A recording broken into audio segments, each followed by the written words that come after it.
अरे कितनी बार राम जी को मारोगे और जिलाओगे भैया, भगवान कर रहे हैं तो क्या 500 साल से राममय नहीं था? क्या हम लोग हर साल दिवाली सिया राम को भूल करके, सिया को भूल करके श्री राम का नारा लगवा रहे हैं? जब ईवीएम उनका मुमकिन है, उनका गारंटी है, उनका राम जी है, उनका राम जी की प्राण प्रतिष्ठा हो रही है, वहाँ एक मोदी जी का भी स्टेचू लगा दो। अच्छा। और उसमें भी वो जो योगी जो है ना, योगी भोगी बन गया है, भोग कर रहा। अरे उनको चाहिए था जंगल में पूजा। और हमारे शंकराचार्य ने जब विरोध किया तब 11 दिन से भूख प्यास, जनता को बेवकूफ बना के भेड़ बकरी की तरह ये हाँक रहे हैं, ठेकेदार हो गए राम और हनुमान के। ये नमस्कार, मैं आपके साथ रितेशना मंगवाना। लगातार राम मंदिर उद्घाटन को लेकर राजनीति गर्मा चुकी है। विपक्ष इस पे पहले ही कह चुका है कि वो नहीं जा रहे हैं। तमाम यहाँ तक कि लालू प्रसाद यादव भी कह रहे हैं कि वो धर्म की राजनीति नहीं करना चाहते, इसलिए वो राम मंदिर उद्घाटन में नहीं जाएंगे। तो यहाँ पर हमारे साथ MU दुआ जी हैं, जो अपनी बातों को हमेशा बड़ी बेबाकी से रखते हैं और मुखरता के साथ रखते हैं। तो सीधा इनसे बातचीत करेंगे। पहले तो दुआ जी, बहुत बहुत स्वागत है रितेशना मंगवाना के चैनल में। अब केजरीवाल जी भी कह रहे हैं कि हर महीने एक पाठ होना चाहिए पूरे दिल्ली में, और राम मंदिर का तो सवाल है ही। तो कैसे देख रहे हैं, क्या अब धर्म के नाम पे चलेगा पूरा हिंदुस्तान? आपके चैनल को धन्यवाद करूँगा और केजरीवाल जी को मैं साधुवाद दूंगा कि उन्होंने अपना चेहरा दिखा दिया। वो कभी नोट पे लक्ष्मी जी का फोटो लगाने की बात करते हैं, कभी वो 22 जनवरी को कहते हैं कि सभी विधानसभा में जग और हवन कराएंगे, हम हनुमान की पूजा करेंगे, हम राम के भगत हनुमान हैं इसलिए हनुमान के करेंगे, हनुमान खुश होंगे तो राम जी खुश होंगे। तो इन्होंने ये बता दिया कि ये सारे के सारे ढोंगी लोग, ये सारे जनता को बेवकूफ़ बना करके, क्या राम हमारे दिल में नहीं रहता? क्या हनुमान हमारे दिल में नहीं है? क्या जनता हनुमान और राम को नहीं मानते? क्या यही लोग ये ठेकेदार हो गए राम और हनुमान के? ये नेता जो नेतागिरी करना चाहते हैं, अपनी सत्ता को पाना चाहते हैं, ये ठेकेदार हैं, ये ठेकेदारी कर रहे हैं। ये सत्ता को पाने के लिए ये झूठ सन का प्रपंच कर करके और घर में जा कर के मांस और मदिरा का सेवन करने वाले ये ठेकेदार बने हुए जनता को बेवकूफ़ बना के भेड़ बकरी की तरह ये हाँक रहे हैं। ये जनता समझ रही है।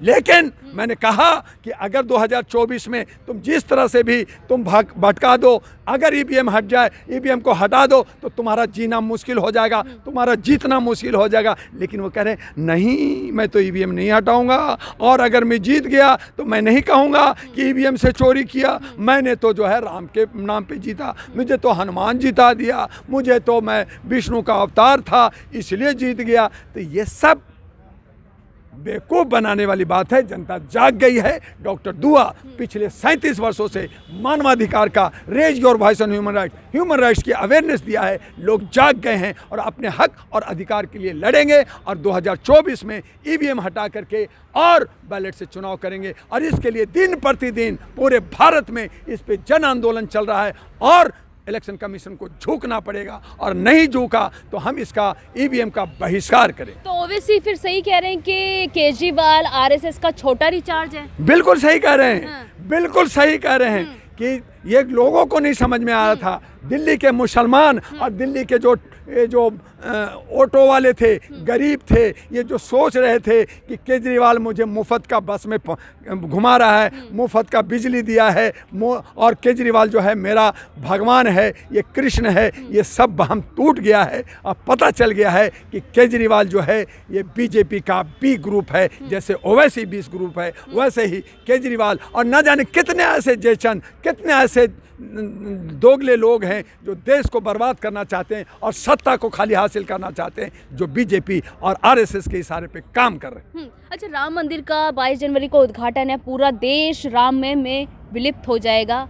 किस तरीके से आप देख रहे हैं? और प्रधानमंत्री 3 दिन के लिए चौकी पे सोएंगे, कंबल में सोएंगे और अनुष्ठान भी रखेंगे, कैसे देख रहे हैं? जर्नलिस्ट महोदय, ये तो जर्नलिस्टों का और जनता की आवाज़ जब हवा उड़ी है तब वो चौकी की बात कर रहे हैं, जबकि वो चार्टर प्लेन और गद्दा मसलन सब लग गया और वो जजमान जय जजमान और मुख्य जजमान बन रहे हैं। और उन्होंने अभी जब देखा कि कहीं मैं बेइज्जत नहीं हो रहा हूँ, चार हमारे शंकराचार्य ने जब विरोध किया तब 11 दिन से भूख प्यास और व्रत रख करके मंदिर मंदिर पूरा देश के अंदर भ्रमण कर रहे हैं, मोक्ष की प्राप्ति कर रहे हैं। जबकि देश के प्रधानमंत्री को राजधर्म निभाना चाहिए, अपने राज्य, अपने जो समस्याएं हैं, अपनी फाइल हैं, देश के 150 करोड़ की जो समस्याएं हैं, देश विदेश की समस्याएं हैं, महिलाओं की समस्या है, सुरक्षा की समस्या है, बेरोजगारी की समस्या, उस पे उनको सोचना चाहिए। लेकिन उससे हट करके वो राम राम कर रहे हैं। और मज़े की बात ये है कि ये कितना विरोधाभास है कि आप सिया राम को भूल करके, सिया को भूल करके श्री राम का नारा लगवा रहे हैं। तो इसका मतलब यह है कि जिस तरह से मुझे व्यक्तिगत आक्षेप नहीं करना चाहिए, लेकिन जिस तरह से आपने पत्नी को छोड़ दिया है, आपने उनके 5 वचन जो दिया था उसका गारंटी नहीं है, भारत को गारंटी दे रहे हैं, उसी तरह से आपने अयोध्या में तथाकथित रूप से जो अभी शुद्ध नहीं है, जहाँ पे ध्वज नहीं है, जहाँ पे मंदिर का पूरा निर्माण नहीं हुआ है, जहाँ पे होना चाहिए था वहाँ से 4 किलोमीटर दूर पे मंदिर बना है, और उसका श्रेय लेकर करके आप जो है राजनीति कर रहे हैं। 22 को कर करके कह रहे हैं कि राममय बना रहे हैं, तो सीता कहाँ गई? और राममय रहे तो क्या 500 साल से राममय नहीं था? क्या हम लोग हर साल दिवाली मना रहे थे? वो झूठ था। क्या हम लोग दशहरा मनाते हैं, रावण का पुतला फूंकते हैं, राम जी जो है बांध से जो है राम को जलाते हैं, वो सब झूठ था? वो सब झूठ था।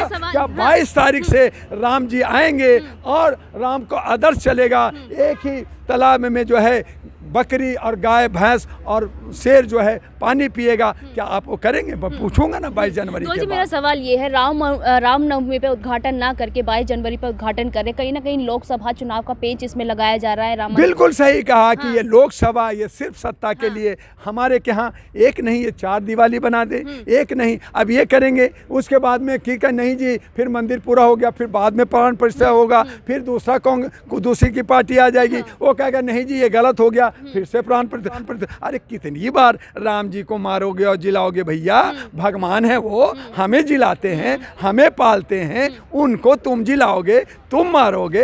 राम की वजह से तुम जिंदा हो, राम के वजह से तुम सत्ता में हो, और राम के वजह से तुम आज सत्ता में आना चाहते हो, और उसको जो है आपने एक खिलौना बना दिया, आपने उसको एक मजाक बना दिया, और जनता को गुमराह करके मैं आपको राम दे रहा हूं। तो क्या 500 साल से राम नहीं? मोदी जी अरे पोस्टल में, अरे राम जी को हाथ पकड़ के ला रहे हैं, वही तो विष्णु हैं। अरे वही विष्णु विश्वकर्मा जी हैं, वो भगवान का बाप है, तो ही तो पकड़ के ला रहे। जैसे माँ बाप हमारे बच्चों को लाते हैं तो हम माँ बाप को भगवान कहते हैं। तब मैंने कहा कि भैया जहाँ राम जी की प्राण प्रतिष्ठा हो रही है वहाँ एक मोदी जी का भी स्टेचू लगा दो, और उसमें भी प्राण फूंक दो। आप मानते विष्णु का रूप है? अरे भाई तो हम तो कह तो रहे हैं कि जब सारी दुनिया कह रही है तो हमें मानने में क्या दिक्कत आता है? हमें भी जो है हर चौराहे पे, दिल्ली के हर नुक्कड़ पे, जहाँ पे जो है अंबेडकर की मूर्ति है, जहाँ गांधी की मूर्ति है, जहाँ इंदिरा गांधी की मूर्ति है, जहाँ जवाहरलाल नेहरू की मूर्ति है, वो सबको हटा दो और मोदी का लगा दो, उसमें माला चढ़ा दो, उसमें पंडित को बुलाओ, प्राण प्रतिष्ठा कर दो। हर जगह से मोदी जी देखते रहेंगे कौन गलत कर रहा है। जितने भी लोग बदमाश होंगे उनको वो डंडा मारते रहेंगे। जो पार्लियामेंट के अंदर संगूर छड़ी रखा हुआ उसे राज करते रहेंगे। जब तक मोदी तब तक राज चलता रहेगा। तो ये तो मानते हैं ना कि लोकसभा चुनाव में 400 सीट पार करने वाले हैं मोदी जी? अरे भैया जब वो ईवीएम उनका, जब ईवीएम उनका, मुमकिन है उनका, गारंटी है उनका, राम जी हैं उनका, विष्णु अवतार हैं वो, तो भैया 400 क्या 543 आना चाहिए। अरे 500 400 क्यों? 143 किसको दे रहे हो भैया? किसको दे रहे हो? रावण को? किसी और को? 543 पूरा ले लो। अच्छा योगी क्या जी, दिक्कत योगी है? जी कह रहे हैं कि चुनाव ही ना कराओ। आप जो है जैसे चाइना में 36 साल राष्ट्रपति, जैसे पुतिन रशिया में 36 साल राष्ट्रपति रहेगा, वैसे आप घोषित कर दो कि मैं जब तक जिंदा हूँ देश का प्रधानमंत्री आदरणीय माननीय सम्माननीय मोदी जी, बात खत्म। और इलेक्शन खत्म, करोड़ों अरबों रुपया का मांग खत्म, हम ईवीएम वगैरह की ये जो मांग कर रहे हैं ये सब खत्म हो जाएगा। योगी जी कह रहे हैं कि अगर कोई धर्म है तो वो है सिर्फ सनातन धर्म, बाकी सब धर्म उपासना है। मोदी जी से जाके पूछिए।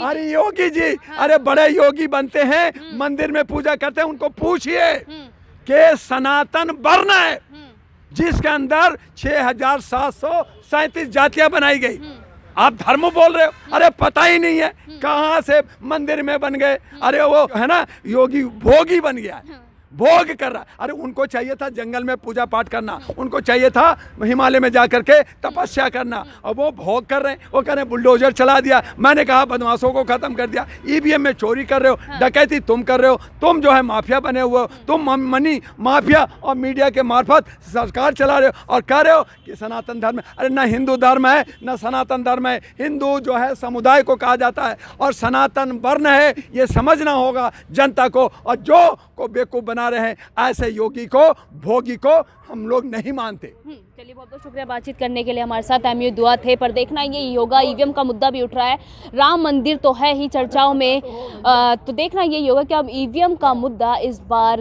राम मंदिर को दबा पाएगा या नहीं, या राम मंदिर ईवीएम के मुद्दे को ही खत्म कर देगा। आप देखते रहिए, मैं आपके साथ रितेश रामा।